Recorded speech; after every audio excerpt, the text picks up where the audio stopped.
Hi everyone, Peter Kalos here with your acting tip for the day. We're still in Melbourne, still in isolation. It's like the middle of the night here, trying to, just do things.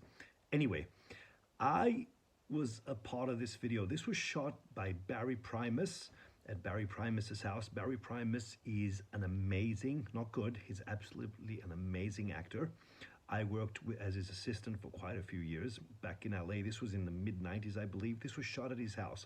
Barry's one of those actors that you know him, but you don't know him. You know what I'm saying? Like, he's probably the most understated actor of his generation. He's worked with De Niro, Kazan, Christopher Walken, Pacino, Shelley Winters, Marty Landau, you name it, Barry's worked with them.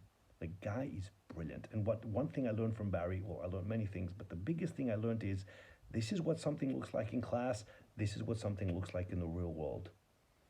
There's a difference between the two. An amazing teacher.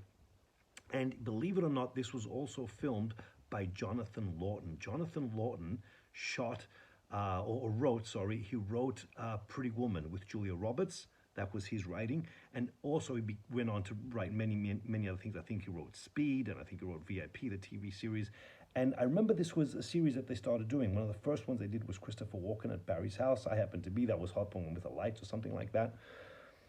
What I want you to remember is here we are watching an amazing actor, Christopher Walken, talk about his craft, but you'll hear him talk about things like Sweet Bird of Youth, a play. He knows it. He was in it. How many of you have even read the frickin' play? Most of you haven't. And see, you want the same result. And most of you declare yourself as actors by just saying, I'm an actor.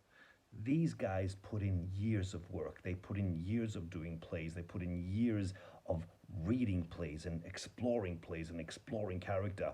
Most of you don't. The only thing you do is when you get an audition, if and when you get an audition, you memorize lines and you call yourself an actor. You can't get the same result as that. It just doesn't work that way. So please get your ass up off the chair and do your work. Enjoy this interview. Being in show business, and so I just started as a kid, but I did variety things and musicals. I studied dancing. I never studied acting until I'd already gotten a job as an actor. Christopher Walken is an actor that from his Academy Award performance in Deer Hunter, he was so magnificent, and to just recently, Steven Spielberg's Catch Me If You Can has brought a unique presence to the screen, really unique. Whatever character he plays, he somehow endows that character with a real specialness that you remember. There's a very special and unique theatricality about Chris. You know, Chris's first training, which you'll hear on Inner Object, was as a dancer. Some of this mixture of truth and theatricality, which is so unique about Chris. I can't imagine another actor on the screen who brings that. Very interesting, very special person, Chris Walken. First thing I do is I don't read the whole script. I usually read my own part. Yeah, and that's not only for expediency, but I for myself, I like a little bit of information at a time.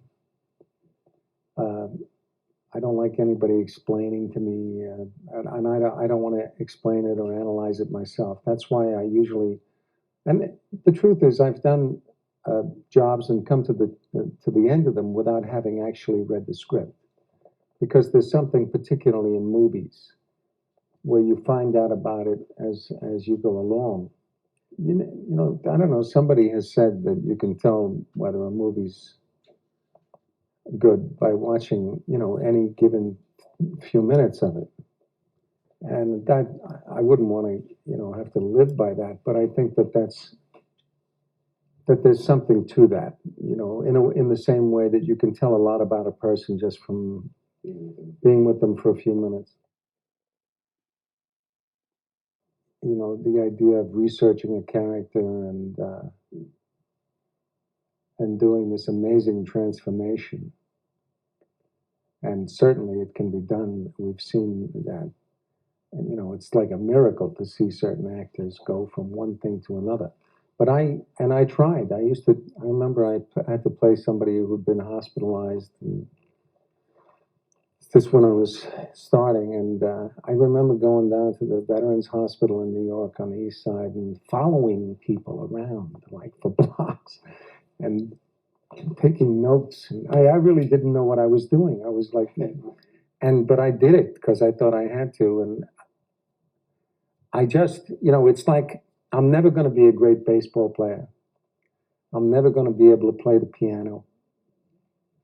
I'm never going to be a rocket scientist, So I figured just drop that and get to the point, And I must say that since then I've never tried to do that. Every part I play, basically to me, it's a question of, how would I say that? As Chris. I remember once that I did a play, and I'd done a lot of plays. And the director convinced me that I needed a rubber nose. So they had a rubber nose made for me. No, it was a part in an Ibsen play, The Wild Duck. And I said, okay. I said, I don't do that, But so they had a rubber nose made, and I put it on, and I went on stage, and I was completely uncomfortable. So I said to the director, I can't do this with the rubber nose. And he said, no, it's good. You look uncomfortable. But I played the part with the rubber nose. I got terrible reviews. And I never did that again. Well, you learn from everything. I learn from seeing some TV shows sometimes. And it's hard to say. I would say that most of my training was on the job. If I had an acting class, I teach this. I call it thinking out loud. So if I say to you to be or not to be, what is the question? What I'm really thinking is, Barry, why don't we get out of here and have lunch or something? That I'm telling you what I'm thinking while I'm saying it. Whatever it is. And I do that a lot in rehearsals. After the line or before the line? I say while, during. It'll be whatever the line is. And then I'll say, when I'm telling you this line, I'm telling you this because I'm very angry at your sister. And I don't say things that are random, but I say things that are related to my imagination of the life of the play. I mean, if you take Sweet Bird of Youth, a conversation between Chance and the princess. If he's saying to her, gee, I wish that waiter'd get here because I'm starving or whatever it is, what he'd be thinking is, while I'm telling you this, I'm very nervous to be back here in this town because I know the people hate me. That's right. So I think that that's also what life is like. People talk and they're also thinking about something. They're thinking about, I got to remember to pick up coffee or something. Usually I go in my house, in my kitchen, and I have a kind of there's the kitchen, a small kitchen, and there's a table. And I have a window that looks out onto trees and things. And I put the script there and I start to make tomato sauce or something. And I read the script. And as I read it, I expand my reading. A week later, I'll read the line before my line, and then the line after my line. So gradually I get to know it. But I just read it over and over. And I try not to ever find out whether it's serious or comic. Things like that. I read the lines with an Irish accent, a German accent, like a cowboy. I do that a lot. I imitate other actors. I'm a lousy imitator, but I do my version of somebody. And sometimes it's not an actor. I just find myself doing the voice of Judge Judy, or the voice of, Jerry Springer, or whatever. I didn't go to school a lot, and I come from a neighborhood where most of the people were not American. And I think it absolutely affected the way I talk. A lot of the people that I grew up with, their parents anyway, were people who spoke broken English. And I understand that putting a verb in the wrong place and stuff, and the adjective at the end. And in fact, certain languages are like that. My father's German.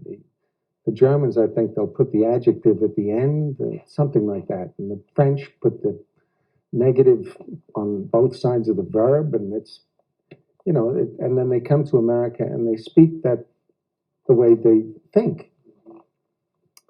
So I do that. But when I get there, I pretty much know what I'm thinking when I say what I'm saying. The first thing I do, read the play, and I would read it as an actor, saying, is this good dialogue? Is this a story here? And then I'd try to imagine it as a play.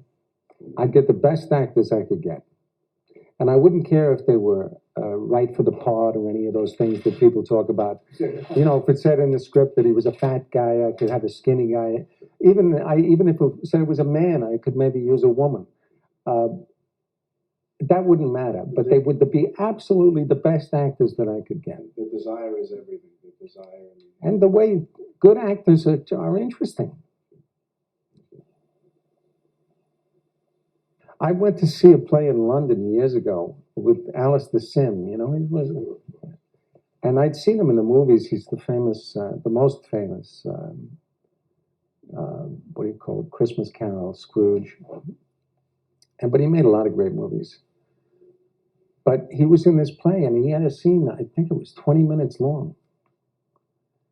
He was in his study, and he just walked around straightening things out and doing things, and you couldn't take your eyes off him. I did a play last year, and I had a scene with the actress, wonderful actress, where I had to say goodbye to her, and I knew that she was dying, and she knew that I knew, and we understood that when we touched hands, that was the end. We'd never see each other again. Then I was going home, and that was it. And in fact, in the play, the next time I come to the house, she's gone. But all through rehearsals, I used to really fool around in that scene. And she could never get me to be serious. Right. And then when the audiences came, I didn't do anything. But she was like bubbling, like with this thing of expecting me to be bad, And she was always looking at me that way, like, what are you going to do today? And I didn't. And I think the scene worked great because, we had this little secret thing between each other. Do you improvise at all? You look forward to improvising? Oh, sure, I love that. So you know the lines, but then it's only fun with another actor who enjoys it, though. You have to know that. So when you arrive on the set, you know the lines, but if the other actor goes someplace, oh, absolutely. But you've got like a core of that. You know what you're talking about. I mean, then you can. But it really, it's only fun because some actors don't like that. If a word doesn't work for you, or a sentence doesn't work for you, you rework it for yourself. Yeah. So that you do understand. And also, the great thing is, sometimes you butt your head against the wall for 2 weeks reading the script, and every time you get to that place, you know what you do? You take the pencil and you cross it out. And that's great. Because you deal with an obstacle for so long, and then you say, what am I bothering with this place? And that was Christopher Walken. Catch you again next time. Talk later.